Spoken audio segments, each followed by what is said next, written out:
Hello, YouTube. Alright, in our last video, I had discovered the Palm Bay compound, which is like over 200 miles of roadway that was supposed to be a housing development from the 1980s, and it was abandoned. I guess they ran out of money.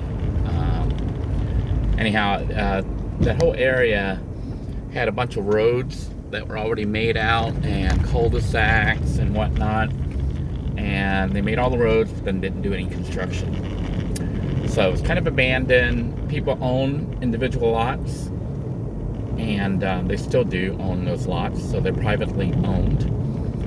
And I was exploring it because, you know, it had overgrown and looked like some post-apocalyptic cityscape.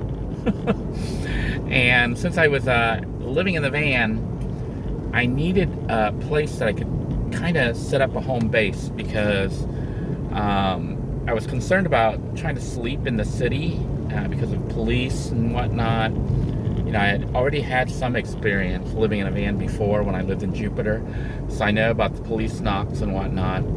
And I had already constructed the van and tested it, and the police knocked on my first night trying to sleep in the city. And so I was looking forward to trying to turn the compound into some kind of camp, base camp.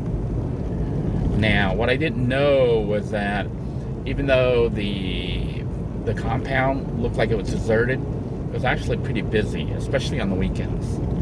People were using it like kind of like a recreational area, and they would go out there and go ATVing, paragliding, flying model airplanes, and launching model rockets, and doing all sorts of crazy stuff out there.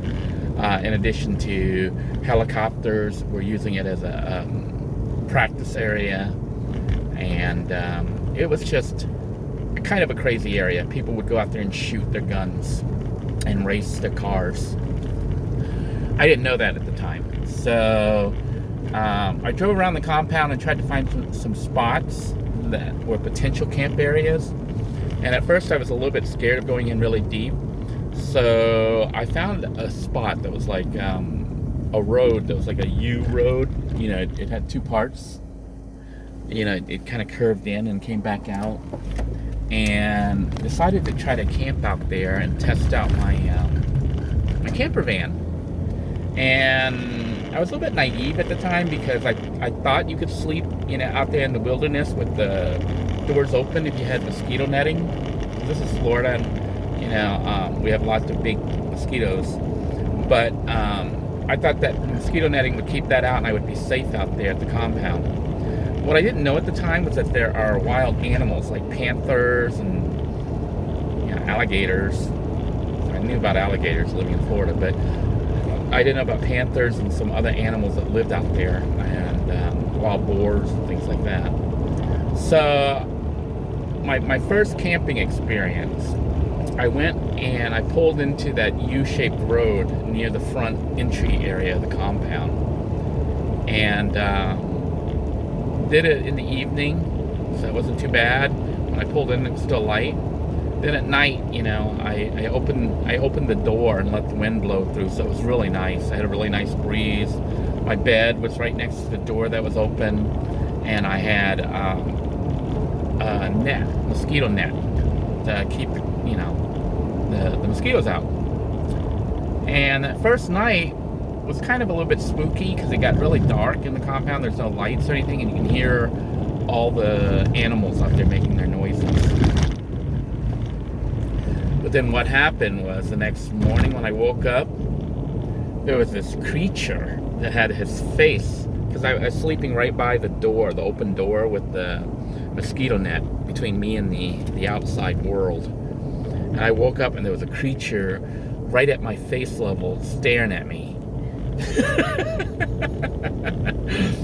I don't know what it was. It was like could have been a squirrel, but I don't think it was a squirrel because it looked scarier than a squirrel. It looked like some kind of wild creature that was the size of a squirrel, or maybe a little bit bigger than a squirrel. And it had jumped onto the screen and had its head right next to my head. I don't know what it was doing, if it was watching me or what, while I was sleeping. It was planning on eating me. I don't know.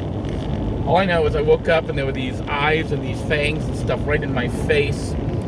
And I let out a really loud yell, scream, more like a scream than a yell. And the animal ran away. And I was like, okay, that's going to be the last time I sleep with the door open in that area. But then I noticed, I could hear noises of people driving through, because I think it was like on a weekend, and cars were coming through, and I was like, oh my gosh, this place is like Grand Central Station. I can't camp right here, right by the entry area. People will spot me easily. So I began to go into the area even deeper, and I hadn't really started camping at the compound yet, because it's still kind of new and scary for me, and I was still concerned about getting in trouble, if we're trespassing or something, and wanted to explore some more and try to find some hidden areas that were kind of deep. So one of the first things I did was tried to make sure that I could actually go out there and cook and set up a camp. So I found this cul-de-sac that I made as like Camp Freedom 1, and thought it was isolated, because to get out there you had to drive on this one road that was overgrown with the brush and stuff like that. So it was hard to go through. If you try to go through with a nice car, I would end up getting all scratched up. Since my van was already beat up, I didn't have a problem with riding it through and getting it even more scratched up. So I set up Camp Freedom 1, and thought that was going to be a really good spot. I cleared it all out and set up camp, and set up even I had the portable toilet that I put out there, the one that I made out of the box, and had a really nice camp, and thought it was relatively isolated, because the place looked deserted, but I was wrong. And that night, that first night that I spent out there, I kind of got attacked by a zombie. So I think I'll go ahead and run that video about the zombie attack.